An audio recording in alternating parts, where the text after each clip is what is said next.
Legal experts say they don't see how Trump could get in trouble for allegedly paying a porn star hush money.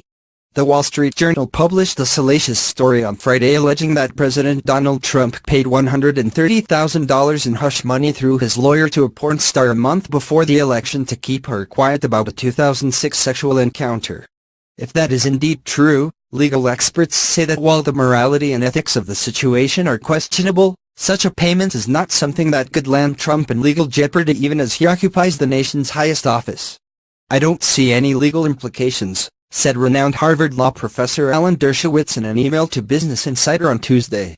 The allegations in the Journal's story were eye-popping, that one of Trump's top lawyers, Michael Cohen, sent $130,000 to porn star Stephanie Clifford, whose stage name is Stormy Daniels, just weeks before the 2016 presidential election. The publication reported that Cohen arranged for the payment weeks before the election after negotiating with her lawyer on a non-disclosure agreement. The alleged encounter, which the Journal reported was consensual, happened at a July 2006 celebrity golf tournament in Lake Tahoe, a year after Trump married his third wife, Melania Trump.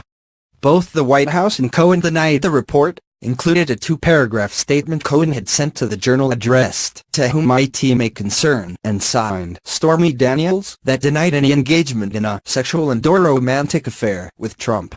"Rumors that I have received hush money from Donald Trump are completely false," the statement said. Soon after the report, some pointed to a portion of former White House chief strategist Steve Bannon's comments in the recent book Fire and Fury, Inside the Trump White House, alleging that another of Trump's longtime attorneys, Mark Kasowitz, took care of 100 women during the presidential campaign.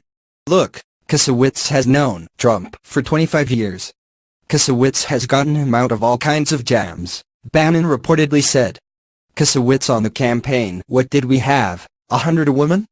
Kasowitz took care of all of them." A spokesman for Kasowitz told Business Insider the claim was pure fiction. But even if such hush money payments were as common as Bannon's comments lead on, experts say there really is no legal statute they would be in violation of.